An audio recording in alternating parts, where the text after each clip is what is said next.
What up, YouTube? You already know. Big Lou tapping back in with what it do with Big Lou and FZR2, baby. So coming at you Saturday, lunchtime, 12:32 p.m. Pacific Standard Time here on the West Coast, right? Tapping in. So, as you can tell from that thumbnail, this is going to be a little discussion of the UFC 287 fight card and a few of the fights on there.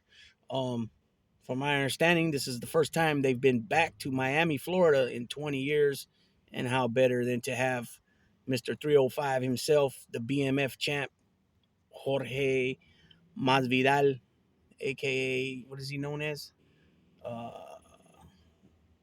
I forgot what they call him. Mr. Three. I know they call him Mr. 305, but he has another name too. Anyways, um, also it's the rematch, UFC rematch of former middleweight champion Israel Adesanya against current middleweight champion Alex Pereira. And this is actually their fourth meeting, fourth contest, twice in kickboxing, and now this is going to be the second time in the octagon. And so we'll get into all that. Let's start off by telling a few of the fights. So we have Raul Rosas Jr., who the UFC got big. Seems like they have big plans and big hopes for this kid. He's currently 7-0, and he's going up against Christian Rodriguez, who is 8 wins, 1 loss. I can't really tell you much more about the kid than that. Right, and that's going to be at bantamweight, so that's probably what 125 pounds or something like that. Then you got a welterweight competition going up. Kevin Holland, who is 23-9, won no contest, going up against Santiago Pons Ponsni. Let me see. Ponzini Ponzi no Ponzini Zinibio. I can't pronounce it, but he's Latino. I think he's from Argentina. So Kevin Holland, you know what's up with him. He can be Kevin Holland from what I've seen of him the last few fights. He what I mean, he could be explosive at times, and other times he'll be lacking when it's clear what he should be doing and he's not doing it. I forgot who he lost to the last fight, but it was an older cat, well named guy in the MMA spectrum of things. Um, I want to say it was damn, his last fight was against damn, I can't even think right now, but it's a well known guy. Um, and he was beat. Oh, Wonder Boy beat him, I believe. Stephen Thompson. And it was clear that he could have done a lot of things better. That was right there, and he, for whatever reason, he wasn't listening to his coaches, and whatever the game plan was, he was failing to utilize that, or Thompson was able to readjust. Well, let me put it this way: however Thompson came out to fight, maybe that's not what he was ready for or what he trained for, but there was no aspirations to readjust. And I don't know what his corner was telling him, but I'm pretty sure his corner was telling him to adjust and giving him the instructions on how to adjust. He just didn't do it. So we have also, and by the way, Santiago is 30 wins, 6 losses. That's a hell of a record. I mean, besides John Jones, St. Pierre, Khabib undefeated, but John Jones, I think he only has 1 loss, and that's because it wasn't because he lost. I think it was because they gave him, because of the test or whatever. And then George St. Pierre, he lost twice and came back and beat the guys. You know what I mean? But other than them, I can't think of nobody else that's like undefeated or has only a loss or two. Everybody loses when it comes to this. So 6 losses in 36 pro fights is very, very good. Even as a boxer, I would consider that good too. You know what I mean? So they're fighting at bantamweight as well. Excuse me, no, that was welterweight. The bantamweight fight is Ron Font, who is 16 wins or 19 wins, 6 losses, going up against Adrian Yanez, who is 16 wins, 3 losses. Um, I can't tell you on that one. I'll just give a guess. I'll say Adrian Yanez on that one, decision. The Kevin Holland fight and Santiago fight, I'll go with Shh, shh, hey, hey, what are you barking at? You ain't even nobody even there. Come on now. Um, the Kevin Holland fight, I said I'll go with. Damn, that's hard because, like I said, he comes in sometimes explosive, and then other times he's just like not there. Man, I'll go with Santiago because of that reason. I say a decision, uh, uh, decision win, Santiago. The Giannis fight, I'll go with Giannis on this. I think again decision. Now we're getting into the main event, co-main event. Um, so the co-main event is Gilbert Burns, who has 21 wins, 5 losses, a tough motherfucker, against Jorge Masvidal, who has 35 wins, 16 losses. He has a ton of losses, but the only one that he really just got knocked out with, I believe, is the second Kamaru Usman fight. Other than that, he's in it, like in all the fights. He's there and he goes the distance. You know what I mean? So that's where we're at with that. So I'm gonna go with Masvidal because Masvidal's OG in this game, and también es Latino. And I'm just that's just how I am when it comes to that. I think it's gonna be, man. You know what? But I will not take it away from Gilbert Burns. He's one tough summer gun, right? You guys seen what he did with Chimaev, and he had a little bone to pick on that one. He said, "Why didn't we go 5 rounds?" I'm not really sure how that works. I don't know if that could be stipulated in the contract, when they make the decision, on the fights, which I'm pretty sure it is. So I don't know why he didn't push it then. From my understanding, most fights are 3 rounds, unless it's a title fight, and then it's 5 rounds. But I want to say that some fights you can make it a 5 rounder, and he was like saying something about that. So I don't know why he didn't push the issue, because I really believe that if they would have went 5, that Gilbert Burns would have got him. Maybe not knocked him out, but um, won in the decision. Um, that fight was a good fight, back and forth. And it was kind of hard to say one at that point of 3 rounds. Um, Nowadays, you're seeing a lot more of the draws. You know what I mean? But the fact that Jorge Masvidal is from Miami, Florida, and they're fighting in Miami, Florida, I can see him having that momentum and that crowd behind him. Um, Thing is, Burns, I believe Burns lives in Miami too. A lot of fighters are living in Miami now because in that area, because those are some of the top areas when it comes to MMA coaching and gyms. American Top Team, I think it's called, right? They have a lot of guys who've trained out of that place. You got areas like in, especially here in California, San Jose, LA. There's different spots that are known for guys coming from other areas, living there, and now training out of there. Same thing when it comes to boxing. You got a lot of dudes that are from, like Mayweather, for example. He's from Detroit originally, but he fights out of Vegas because they end up moving there. Sean Porter, I think he was from Cleveland, Ohio originally, if I remember correctly, and he fights out of Las Vegas. There's a lot of fighters that they've done that over the years. Camacho, for example, he's from, I believe he's born in Puerto Rico, but he's raised out of the Bronx, and then I think the Bronx, and then a lot of times in the magazine they would say he was out of Florida because then he moved to Florida. So that a lot of times where they say they're from, hometown is not where they're from. Where they're from, born and raised. So I heard Gilbert Burns make a statement about living in Miami now, something like that. But he's real tough, man. I could see him. The only thing with Masvidal is he's only been knocked out once, and that was by Kamaru Usman. In the previous fight, from what he was saying, that he took a lot of his shots and never hurt him, and then he was surprised that he got knocked out in that fight, the second one, because he's never really been knocked out. So um, it's one of those things. But he has a lot of power too. Everybody knows he's been doing the backyard fighting shit with Kimbo Slice from 20 years back. You know what I mean? So he's a beast, but he's getting up there in age. So I don't know how many fights he's got left in the tank. Um, in my opinion, Masvidal's wrestling is not that good. So when he goes in there with somebody that's especially somebody like Covington or Usman, who are top notch wrestlers, he don't have a chance. Because of course he wants to stay on his feet and get it from the shoulders, and sling them like that. But a lot of guys ain't gonna do that. Period. You know what I'm saying? Especially if they're wrestlers, they're gonna do what they know. I don't. To me, my opinion, I'd rather see the guys stand up and fight. But that's why it's called mixed martial arts, because not everybody's a knockout artist. Not everybody's got deadly kicks, and they take you down, put you in a hold, for you to submit. That's how they do it. You know, they got a lot of whatever it is, jujitsu, judo, freaking capoeira, fucking kachikempo, taekwondo. You know what I mean? That's why it's called mixed martial arts, because everybody's got, somebody might have some boxing, so Muay Thai, kickboxing, this or that, and they mix it. That's why it's called mixed martial arts, right?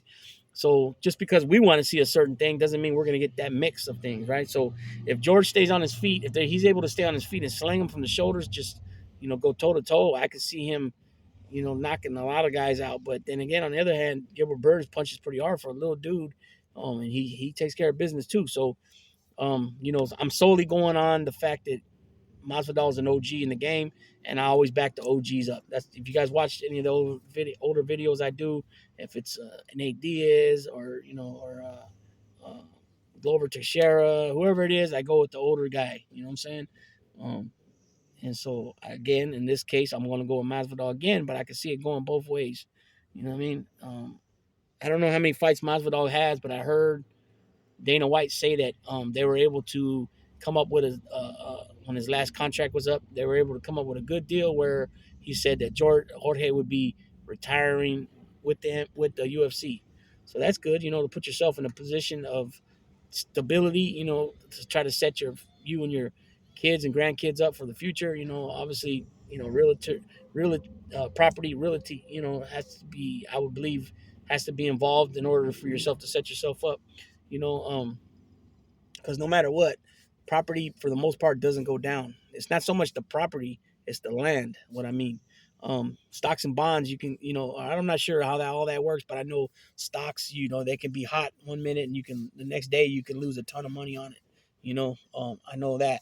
So that was good to hear. I like to hear people being able to get stable financially, where they're able to make money and all that. I don't hate on people making money. That's for one thing. Scamming is a different story. But so that was good to hear. So, Masvidal, I think now is what, 35 or something like that. 36 maybe. I'm not sure exactly how old he is, but maybe 3 fights, 3, 4 fights, top 5 fights tops. You figure 2 a year maybe, and then hang it up, George. Become a coach or open up your own gym or do something. You know what I mean, to occupy your time, because he has a lot of skills to teach. You know what I'm saying? He's a beast. You know what I mean? So this brings us to the main event. The second, this is the run back on the previous fight where Pereira knocked out Izzy. In my opinion, I believe it was a little bit premature, but I could see why the ref did what he did. Excuse me, you're talking about a big dude just hammering the shit out of you, but I believe, like what Izzy said, that when he went back, he was still moving. Everybody's seen him moving still. He said he can see, his waist. And so he was trying to, like, whatever, So I think, another punch or two maybe, and then stopped it. But then again, who knows? That 1 or 2 punches might have been too much, and a lot of damage could have been done. Pereira is a beast. I mean, this dude comes in. I think they're listed at the same height, but it's obvious that he's taller. Same thing like with the Caleb Plant, David Benavidez thing. They're listed at 6'2", but it's clear that David Benavidez is way taller than Caleb Plant. So it's either Benavidez is taller than what they got him listed at, or Plant's shorter than what they got listed as. Nonetheless, also what happens is they come in the night before fight night on Saturday, weighing in at 185. But then, like what James Toney used to do, he comes in. Pareto will come in the next day, fight night, and he done put on 25 pounds overnight, or within 30 hour period. James Toney used to come in, weigh 168, 160, whatever he was fighting at the time, middleweight, super middleweight, and then the next day be 19 pounds heavier. You know what I mean? So just imagine. That's why they have, like I've mentioned this many times, that's why they have weight divisions. There must be a reason, right? Because a 150-pound person fighting a 200-pounder, you're talking about 50 pounds. That's got to make a big difference as far as punching power, as far as a lot of things. So, he, like I said, he comes in weighing 185, and then fight night, he's 212, and Izzy made the mistake at that end of that fight trying to sling him with them. And we all know that dude hits hard, So what I believe Izzy needs to do is stick with the game plan as the wrestling. He needs to, because when he had him down, you can tell Pareto was uncomfortable. You can tell he was not doing something that he was comfortable doing. That's why I believe that if he was the fight, like if this fight didn't take place and he was to fight Robert Whitaker or even Paulo Costa first, I believe they would destroy him, because I believe that they would slam him around, get him down on the floor, and do their thing wrestling wise, and he wouldn't have an answer for it. Now, on the flip side of that, though, he's getting better and better because before he was a kickboxer, now he's starting to work with guys such as Glover Teixeira and other people to up the ante on his wrestling. You know what I mean? So he's getting better on that front as well. And then also I think what Izzy was saying that in the last fight when he kicked him, he gave him I think I'm not sure where he kicked him down low though, but he said it hit some type of nerve that knocked off his equilibrium. I don't know how I don't know how true that is. You can see that he was limping, and he was kind of off. But if he's able to get past that and that doesn't bother him, like he don't have no injury from that, or he don't end up getting kicked there again.